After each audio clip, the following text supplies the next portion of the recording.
योनियां जब वो काटता है, प्रत्येक योनि में मेरा स्मरण करता है, तब जाकर कुछ अच्छा करते करते सनातन हिंदू धर्म में उसका जन्म होता है, तब जाकर वो भगवान का भजन कर पाता है, तब जाकर वो शिव की स्तुति कर पाता है।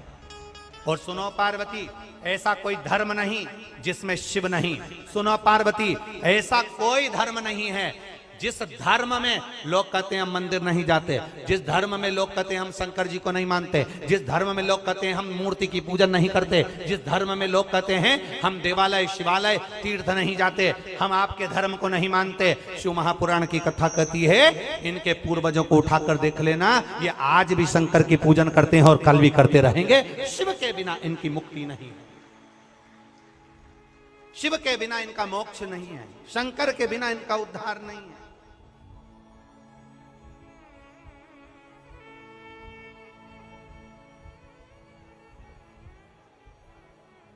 शिव के बिना किसकी मुक्ति? एक बार जरा ध्यान दीजिएगा, आपको अगर मान लो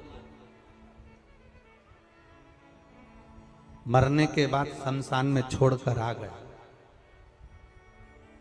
और शमशान में छोड़कर आने के बाद में आपके साथ में कौन है? जिंदा हो जब तक तो आपके साथ में आपका पति है, पत्नी है, बच्चे हैं, दादा है, दादी है, पोता है, पोती है, कुटुंब है, कबीला है, रिश्ते हैं, नाते हैं, अड़ोसी है, पड़ोसी है, बुआ है, फूफा है, मामा है, मामी है, जीजी है, जीजा है, काका है, काकी है, ये सारे संबंध हमारे जीते जी हैं।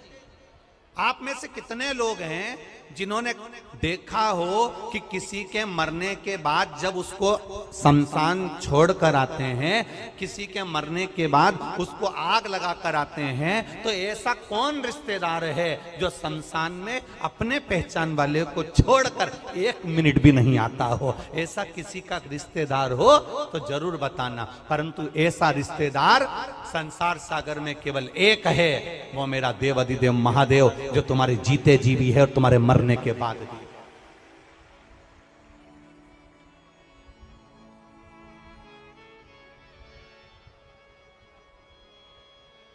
जीते जी भी है और मरने के बाद।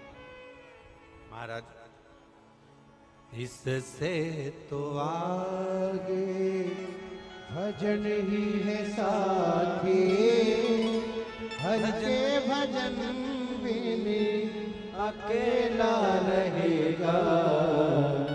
हरि मन ये 2 दिन का मेला रहेगा, कायम जग का झमेला रहेगा। साथी है मित्र गंग के जल बिंदु पान तक, अर्धांगनी बढ़ेगी केवल मकान तक। परिवार के सब लोग चलेंगे इस मसान तक, बेटा भी हक निभाएगा तो अग्निदान तक। बस यहीं तक सब हैं, उसके बाद कोई नहीं।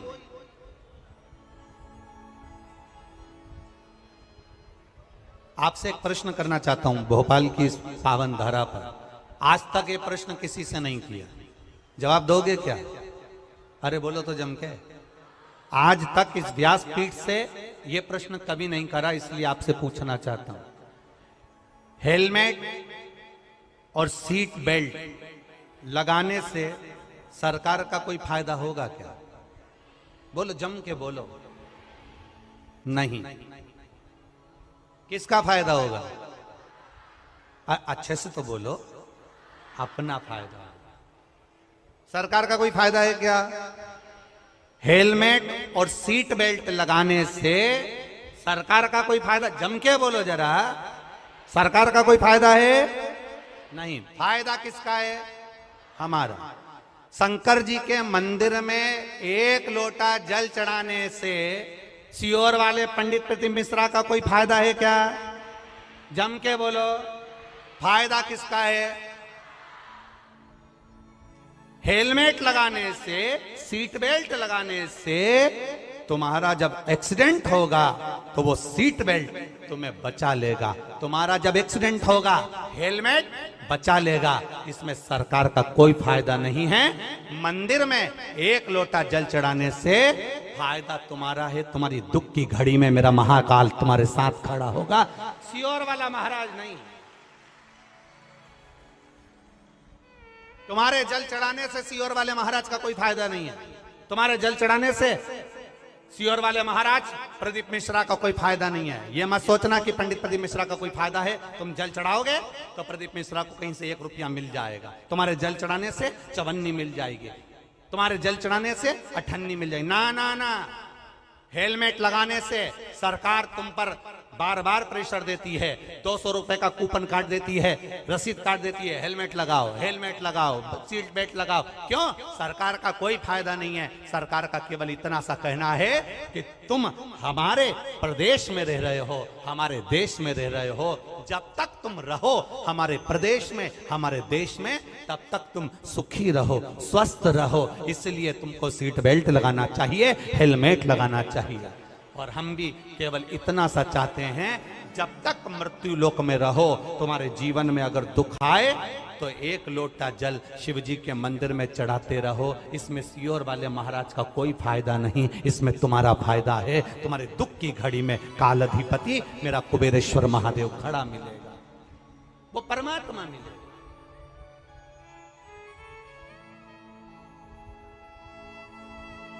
आपके भजन करने से हमारा कोई फायदा नहीं है।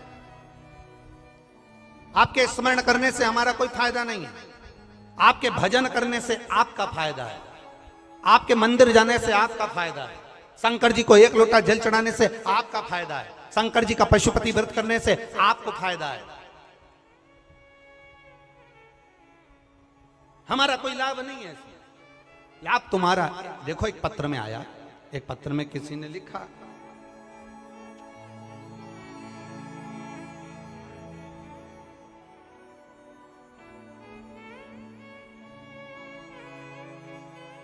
मैं राधा वर्मा, राधा कृष्ण नगर करोंद में रहती हूं। कहीं बैठी हो तो हाथ हिला सकती हैं। मैं राधा वर्मा, कहीं बैठी हो तो हाथ हिला सकती हैं। मैं राधा वर्मा, राधा कृष्ण नगर करोंद में रहती हूं। मेरा मोबाइल नंबर ये है। आप लोग एलईडी पर, आस्था चैनल पर भी पत्र को पढ़ सकते हो। कहीं बैठी हो तो हाथ जरूर हिलाइएगा। पत्र में उन्होंने लिखा, मैं 10/2/2022 को मैंने सोनोग्राफी कराई और डॉक्टर ने कहा कि तुम्हारे गर्भ में जो बच्चा है इसकी किडनी नहीं है, इसकी किडनी नहीं है। गुरुदेव, बड़ा दुख हुआ। 15 दिन डॉक्टर ने कहा कि इस बच्चे की किडनी नहीं है, आप चाहें तो इस बच्चे को ना रखें तो अच्छी बात, इस बच्चे को जन्म मत दो, ये बच्चा बीमार रहेगा, इसकी किडनी नहीं है। 15 दिन का समय डॉक्टर ने दिया और 15 दिन के समय में बस डॉक्टर ने कहा इसके बाद ऑपरेशन करना पड़ेगा। हमने दूसरे हॉस्पिटल में जाकर बच्चे की जांच कराई, उसने भी यही कहा कि इस बच्चे की किडनी नहीं आ रही है, सोनोग्राफी में किडनी नहीं है। 15 दिन डॉक्टर ने फिर बुलाए, फिर जांच कराया, पर उसमें किडनी नहीं आई। तीसरे हॉस्पिटल में गए, तब भी किडनी नहीं है। तब किसी ने कहा एक काम करो, कुबेरेश्वर धाम चले चलते हैं, वहां से एक रुद्राक्ष लेकर आएंगे, वो रुद्राक्ष गलाएंगे, पानी शिव को चढ़ाएंगे, वो लाकर बहू को पिलाएंगे। जल दिया, शिवजी पे चढ़ाया हुआ जल पीना प्रारंभ करा, परिवार में पशुपति व्रत करना प्रारंभ करा, एक बेलपत्र खाना प्रारंभ करा और अगली सोनोग्राफी 22वें दिन कराई। डॉक्टर ने कहा ये तो चमत्कार सा है, बच्चे की दोनों किडनियां वापिस आ गई हैं। ये कृपा, ये उदारता है देवादिदेव महादेव, ये उदार, ये शिव की कृपा है, ये शंकर की उदारता, और ये शिव की कृपा बिना कुछ नहीं होता।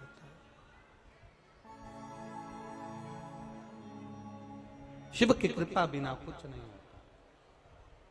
खाली न जाता कोई दर से तुम तुम्हारे खाली न जाता कोई, दर से तुम्हारे मैं भी खड़ी हूँ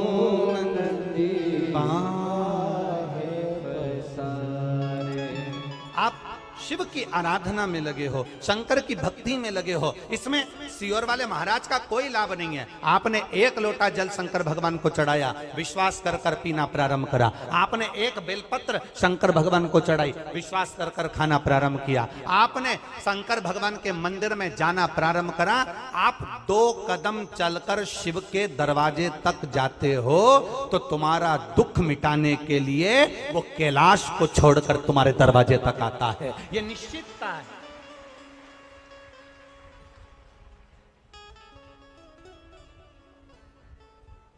हेलमेट लगाने से, सीट बेल्ट लगाने से सरकार का कोई फायदा नहीं है, फायदा तुम्हारा है।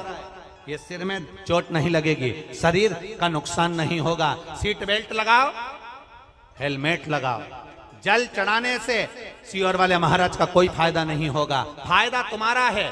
तुम जाओ शंकर के मंदिर पर। कई लोग हैं हेलमेट को गाड़ी के ऊपर टांग कर रख लेते हैं पर नहीं लगाते। बोलो सही है कि गलत है? बोलो बोलो, जम के बोलो। नहीं लगाते। कई लोग हैं गाड़ी में VIP गाड़ी, 50 लाख की गाड़ी का इतना ध्यान रखते हैं, इतना ध्यान रखते हैं, एक स्क्रैच भी नहीं लगना चाहिए। पर गाड़ी के अंदर बैठे हैं तो सीट बेल्ट नहीं लगाते। एक 25,000 के मोबाइल पर कवर चढ़ा कर रखते हैं, इसमें स्क्रैच नहीं आना चाहिए। और ये भगवान ने करोड़ों का शरीर दिया, इसमें स्क्रैच आ जाना चाहिए। करोड़ों का शरीर परमात्मा ने दिया है, करोड़ों का शरीर दिया और उसको हम समझ नहीं पा रहे। अभी छत्रपति संभाजी नगर की कथा में आपको एक बात कही थी। 50 लाख की गाड़ी में, 30 लाख की गाड़ी में, 70 लाख की गाड़ी में, 80 लाख की गाड़ी में, 1 करोड़ की गाड़ी में, 50,000 की गाड़ी में, 25,000 की गाड़ी में, 72,000 की गाड़ी में आप में से कितने लोग बैठे हैं जो अपनी गाड़ी में पेट्रोल डीजल की जगह गटर का पानी, नली का पानी, नाले का पानी डालकर चलाते हैं? आप में से कितने लोग बैठे हैं? बोलो बोलो, जल्दी बोलो। कोई है ऐसा जो गटर का पानी, नाली का पानी, नल्ले का पानी गाड़ी में, 70,000 की गाड़ी, 50,000 की गाड़ी, 1 लाख की गाड़ी, कोई नहीं जो केरोसिन का तेल डालकर भी 1 लाख की गाड़ी, 1 करोड़ की गाड़ी को केरोसिन का तेल डालकर चलाता हो? ऐसा कोई व्यक्ति नहीं है। अपनी इतनी महंगी गाड़ी को लोग पेट्रोल और डीजल से चलाते हैं। जरा विचार करना, 50,000, 70,000, 1 लाख, 50 लाख की गाड़ी को लोग गटर का पानी, केरोसिन का तेल डालकर नहीं चलाते। केवल ये करोड़ों की गाड़ी में लोग ना जाने कौन कौन सी गटर का पानी डाल डालकर चला रहे हैं। ये करोड़ों की गाड़ी रोज शाम ढलती है और ये गटर की दुकान पर मिलते हैं और वो गटर का पानी डाल डाल कर गाड़ी को चला रहे हैं। ये गाड़ी कब तक चलेगी? कब तक? कब तक चलेगी? ये गाड़ी बहुत दिन तक चलने वाली नहीं। फिर ए भाई, अच्छे से सुनना जरा, एक आंकड़ा निकलवाना। मेरा निवेदन है, एक आंकड़ा निकलवाओ सरकार से। समुद्र में डूबकर मरने वालों की संख्या कम है, बावड़ी में डूबकर मरने वालों की संख्या कम है, तालाब में डूबकर मरने वालों की संख्या कम है, कुएं में डूबकर मरने वालों की संख्या कम है, समुद्र में डूबने वालों की संख्या कम है, खड्डे में डूबकर मरने वालों की संख्या कम है, पर प्याली में डूबने वालों की संख्या ज्यादा है। जितने समुद्र में डूबकर नहीं मरे, जितने पानी में डूबकर नहीं मरे, जितने तालाब और बावड़ी में डूबकर नहीं मरे, जितने कुएं और बावड़ी में डूबकर नहीं मरे, उतने नशे में डूबकर लोग मर गए हैं। जरा आंकड़ा निकलवाओगे तब समझ में आएगा। इस शरीर की कीमत को समझो कि करोड़ों का शरीर दिया है। एक एक किडनी 50-50 लाख की मेरे देव अधिदेव महादेव ने दी है। फेफड़े दिए, नेत्र दिए, श्रवण शक्ति दी, मुख दिया, हाथ दिया, पांव दिया, उसको धन्यवाद देते रहो। ये तेरी उदारता, ये तेरी कृपा है। तेरी कृपा बिना नहीं हो सकता। जो तू दिया है वो कोई नहीं दे सकता, जो तू दिया।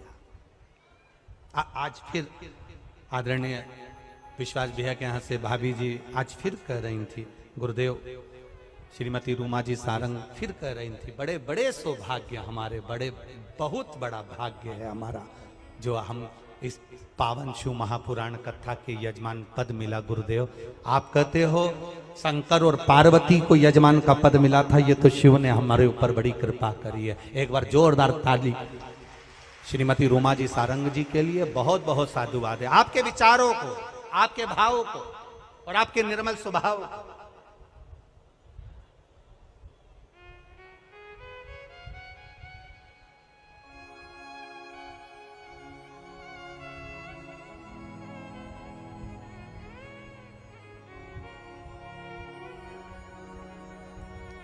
एक बात और कहना चाहते हैं, कहीं भाभी बैठी है का कथा सुनने, रूमा सारंग जी, श्रीमती रूमा सारंग बैठे।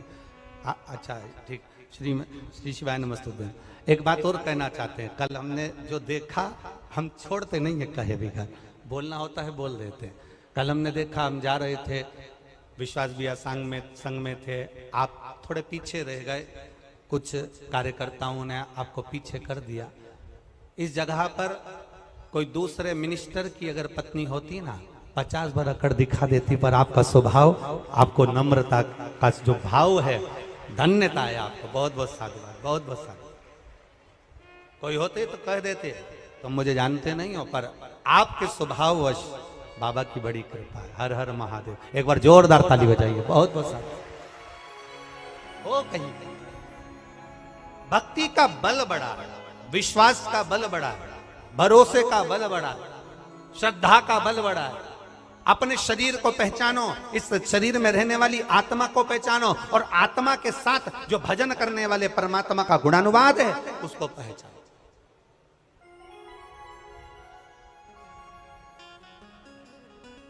पहचानना, ये हेलमेट लगाने से के फायदा केवल तुम्हारा है, सीट बेल्ट लगाने से फायदा केवल तुम्हारा है, जल चढ़ाने से फायदा केवल तुम्हारा है। शंकर के मंदिर तुम 2 कदम चलकर जा रहे हो। मेरा देव अधिदेव महादेव तुम्हारे दुख की घड़ी में, तुम्हारे कष्ट की घड़ी में, तुम्हारे तकलीफ की घड़ी में कोई खड़ा हो ना खड़ा हो, पर मेरा महादेव तुम्हारे जीते जी भी है और तुम्हारे जाने के बाद भी शमशान में भी वही खड़ा है, बैठा इंतजार में तुम्हारे लिए तत्पर खड़ा हुआ, तत्पर।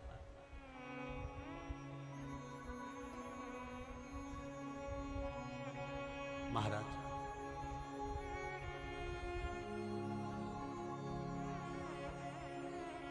बहुत अच्छे से समझिएगा।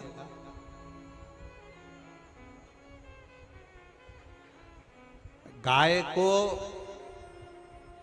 पकड़कर लेकर चलते जाओ, गाय का बछड़ा पीछे पीछे, बोलो बोलो जम के आए।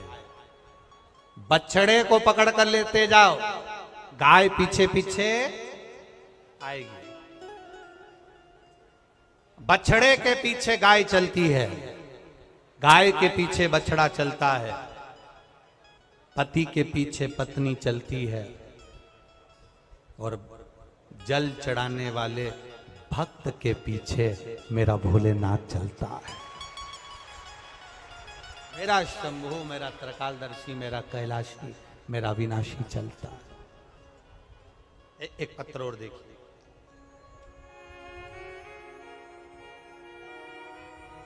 मैं सुनीता बैरागी, टीला जमालपुरा, भोपाल से हूं। मेरा मोबाइल नंबर ये है, कहीं बैठी हैं सुनीता बैरागी, टीला जमालपुरा भोपाल से। कहीं बेटी आप ही हैं? दोनों हाथ हिला दो ऐसा एक बार। हाँ, दोनों हाथ हिला दो। मैं सुनीता बैरागी टीला जमालपुरा भोपाल से हूं। आपने भजन की एक लाइन अच्छी लिखी है, अरे लुटा दिया भंडार काशी वाले ने, कर दिया माला काशी। गुरुजी, पशुपति व्रत का और एक लोटे जल का क्या महत्व है, मैं क्या वर्णन करूं गुरुदेव। मेरे भोले बाबा ने क्या करा, मैं किसको बताऊं। दुनिया के लोग विश्वास करे ना करे एक लोटे जल पर मैं विश्वास करती हूं। बहुत समय से सरकारी नौकरी की तैयारी कर रहा था पुत्र, कहीं पर भी सरकारी नौकरी नहीं लग रही थी। तब उससे कहा कि एक बार पशुपति व्रत करो और शिव जी के मंदिर में एक लोटा जल चढ़ाओ, प्रतिदिन चढ़ाओ। मेरे बेटे ने कहा, मां जल चढ़ाने से कोई नौकरी लगती है क्या? मैंने कहा, सियोर वाला महाराज कहता है एक बार करने में क्या जाता है, नौकरी के लिए अप्लाई करो और जल चढ़ाओ। मेरे बेटे ने अप्लाई करा नौकरी के लिए, जल चढ़ाया, पढ़ाई दिल से करी, विद्या अध्ययन दिल से करा। खूब अध्ययन करने के बाद जब मेरे बेटे ने नौकरी के लिए अप्लाई करा, आज मेरे बेटे को रेलवे में स्टेशन मास्टर के पद पर चयनित किया गया है। मैं बाबा को यहाँ धोख लगाने के लिए। बधाई आपको बहन, बहुत बहुत बिराजी। हर हर। शिव कृपा किसको कहते हैं? शंकर की उदारता किसको कहते हैं? शिव स्मरण किसको कहते हैं? शंकर की भक्ति किसको कहते हैं? इसमें सियोर वाले महाराज का फायदा नहीं तुम्हारे जल चढ़ाने से, बेलपत्री चढ़ाने से सियोर वाले महाराज का फायदा नहीं है, पर तुम्हारे जल चढ़ाने से, तुम्हारी बेलपत्र चढ़ाने से, तुम्हारे भजन करने से, तुम्हारा पशुपति व्रत धारण करने से फायदा तुम्हारा है। तुम दिल से शिव महापुराण की कथा सुन रहे हो। इतने सारे पंडाल, रोज पंडाल बढ़ रहे हैं, रोज पंडाल बढ़ाए जा रहे हैं।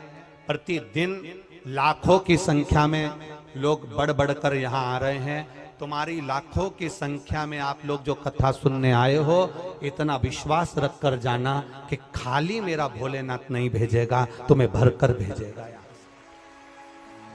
खाली नहीं भेजेगा।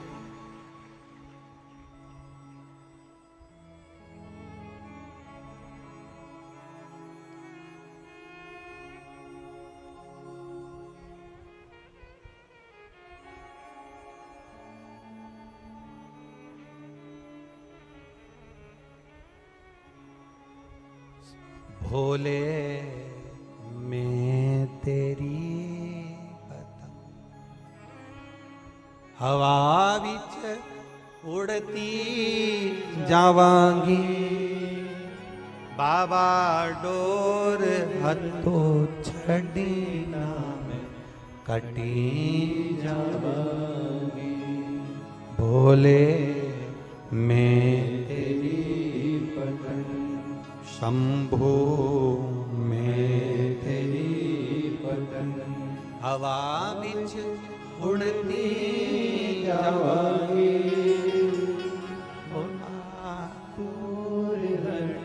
छड़ी ना मैं कटी जावांगी।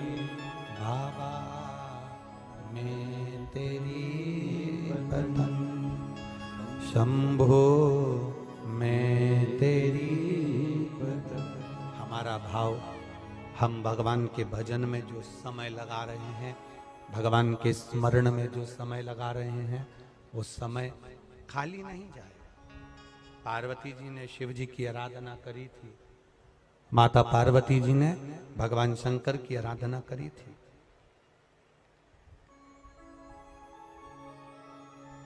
दान,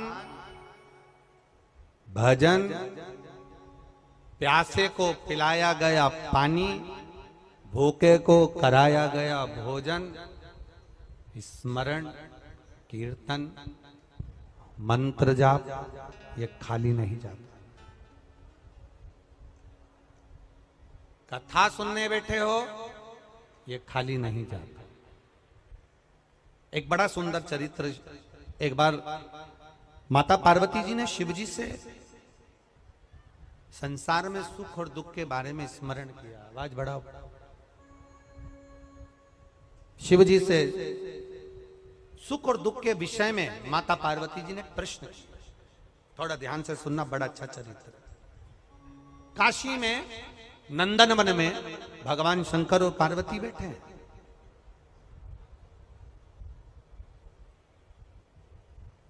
और नंदन वन में जब माता पार्वती और शिव जी बैठे थे तो पार्वती जी ने शिव जी से एक प्रश्न करा कि जीवन में सुख और दुख कितने विचित्र हैं, ये क्यों आते हैं? सुख मिला तो क्यों मिला और दुख मिला तो क्यों मिला? ये माता पार्वती जी ने शिव जी से प्रश्न किया। शंकर भगवान ने बड़े भाव से इस सुख दुख के चरित्र का वर्णन किया। शिव जी कहते हैं, सुनो पार्वती, मैं तुम्हें एक चरित्र सुनाता हूं।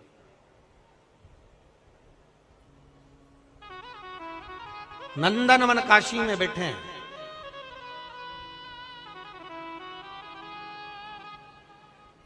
और नंदनवन काशी में बैठकर भगवान शंकर पार्वती जी से कर मैं तुम्हें एक चरित्र सुनाता हूं। एक सेठ जी, करोड़पति, धनपति, अरबपति, बहुत पैसा, दुनिया का सारा ठाठ सेठ जी के पास में था। दुनिया का सारा वैभव सेठ जी के पास में था।